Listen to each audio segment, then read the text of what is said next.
Hey, welcome to Unlocking Innovation. My name is Kevin Rhodes, and this is where I help leaders innovate by design. I want to share with you a story that drastically shaped the trajectory of my life. And this goes back to either 1989 or 1990, right around in there. Disney World had just opened a magnificent new theme park, MGM Studios, which it's now Hollywood Studios. Now, I have been to Disney World several times, from a youngster even to a grown adult with my own kids. But there is one attraction that still is one of the highlights for me in my experience with Disney World, and that is the magic of Disney animation. It's no longer an attraction, but it was a highlight of this new park, the MGM Studios. And I'll never forget going through that attraction with my dad. My dad took me and we went through it together.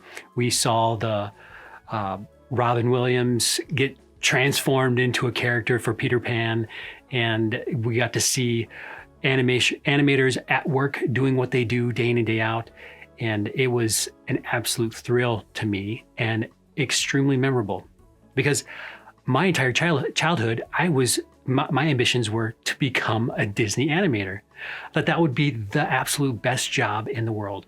And my folks had bought me these oversized books from the craft store that explained how to do animation. And as a youngster, those were the only books that I read. I would scour through them page by page, recreating the animation sequences that they, in those tutorials.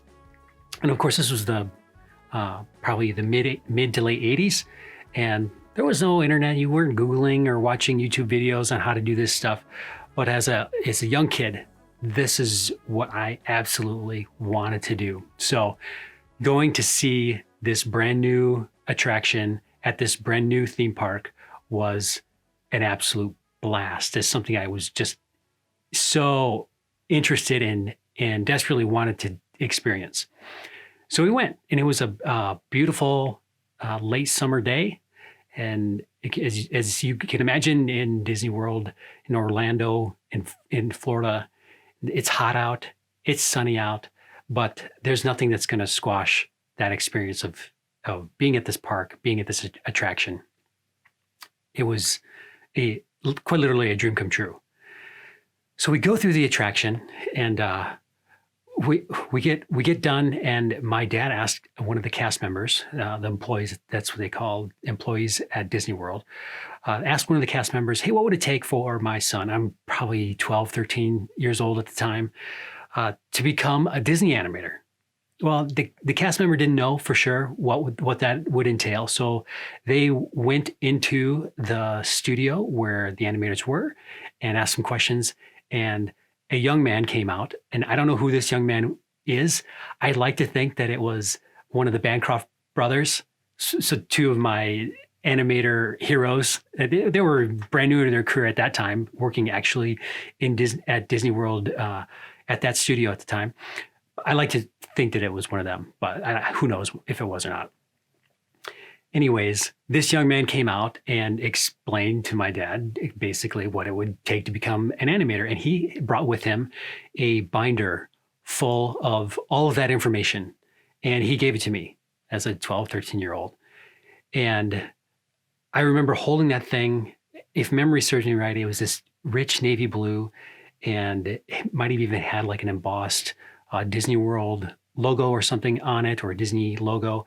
And I remember thumbing through that binder, and it was full of what looked to me like legalese forms, like something a lawyer would require me to sign in order to get started. It was a lot of fine print. It was a lot of forms to fill out. I saw lots of places where I needed to sign and, to provide my signature. And it was full of language that was unfamiliar to me. I didn't have any language at all for the animation industry. So it was full of what struck me as legal terms and industry terms. And it, to me, in that moment, felt like a giant moat around the Disney animation world. And that's the day that I say that Disney dashed my dreams of becoming an animator. I looked at that pile of paper and all of those legal forms and thought to myself, there's no way that I'll ever become an animator. I'm 12, 13 years old. This is not at all like something that I'm capable of doing. And that moment, is seared in my brain as a pivotal moment where I decided that this is I'm not capable of crossing these hurdles. I kept that binder for a couple years, would thumb through it every once in a while, just again intimidated by all of the paperwork. And finally, somewhere in high school, I finally decided to throw it away. I threw it away out of this just frustration of this reminder that, hey, you're never going to get to that spot. So that was the day that Disney dashed my dreams of becoming an animator. But that's not the point of this story. So what I want to laser in on is what have I learned through that experience now 30 some years later that can shape the way that I think about the customer experience when I think about, in their language, the guest experience. And what are some things that I can do to make sure that I deliver the kind of experience that keeps people moving forward in a positive direction? So those are the things that I want to share with you. And they're going to be pulled out of this little story, this memory that I have from MGM Studios and the magic of Disney animation. The first thing is to know your customers.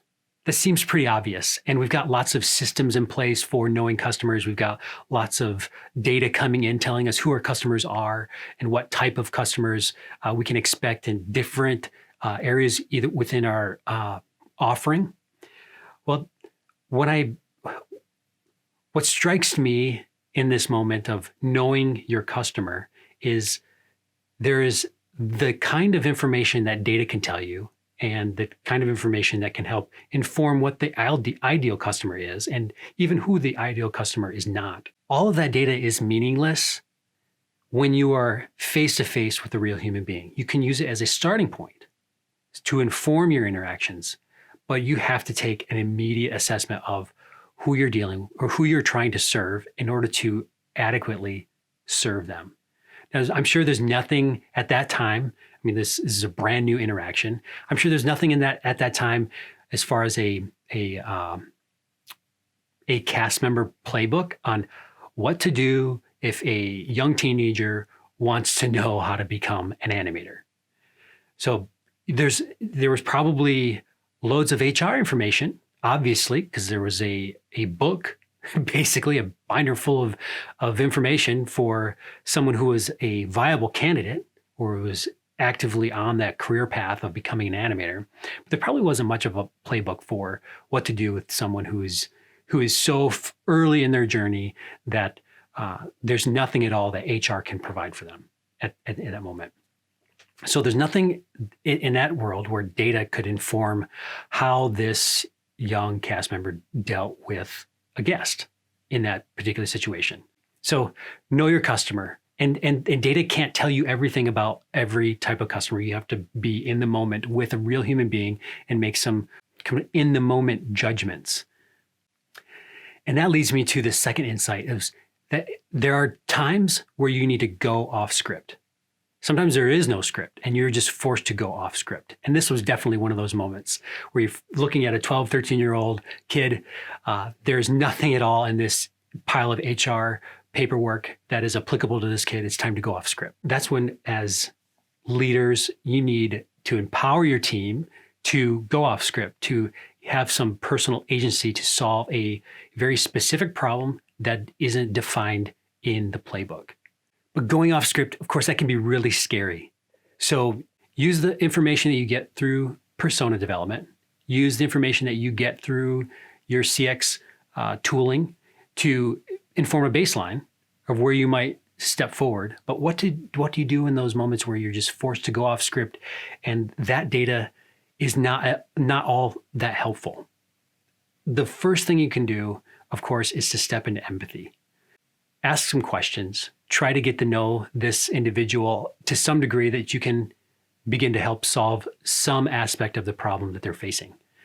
And in those kind of customer experience moments where you don't have a lot of time and you don't have a lot of context, and there's not a whole lot of information to really inform how to be empathetic.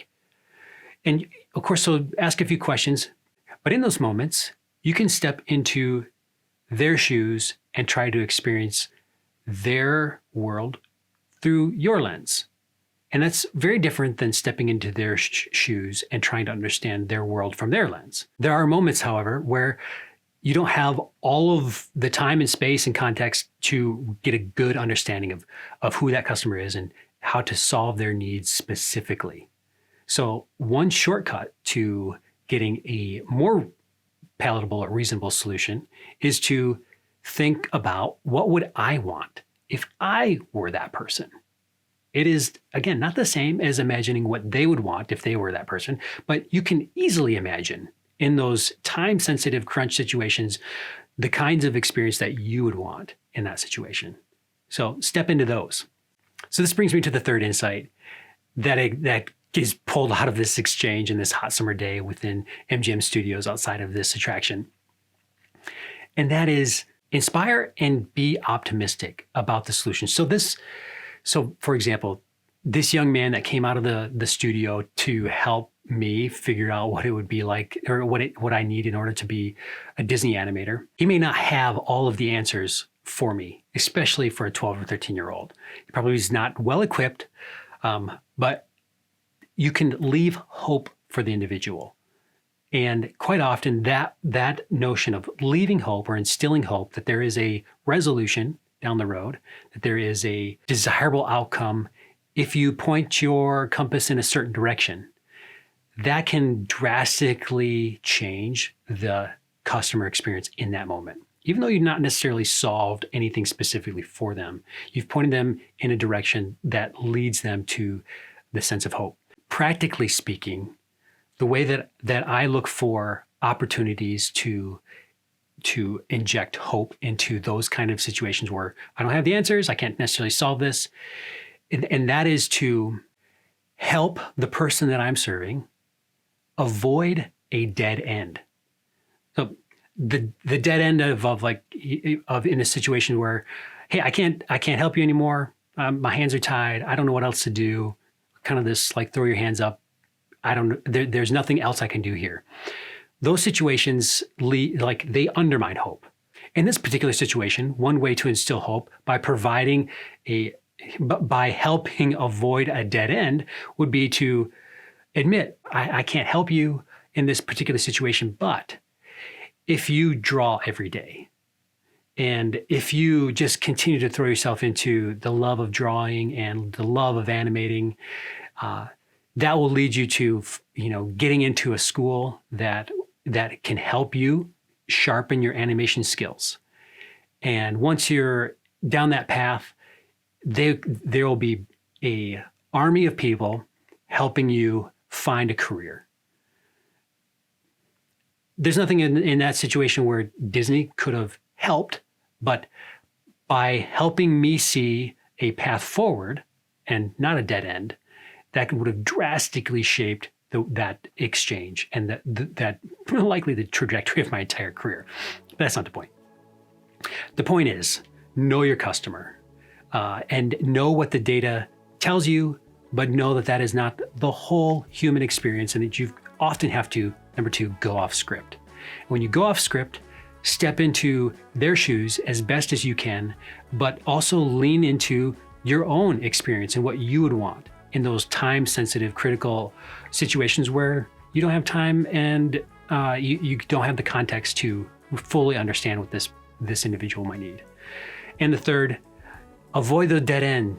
Inspire by giving hope. And one of the most practical ways you can do that is to help someone avoid a dead end. Hopefully there's some good insights in there that you can use in your organization as you interact with those that you're trying to serve and delivering new customer value. And this has not at all diminished my opinion or view of Disney or Disney World. I still hold them in absolute high regard in all things customer experience. But what I like about this particular story is that here is an organization that it gets high marks on customer service across the board. They're the leaders in guest experience or customer experience, and we look to them as models.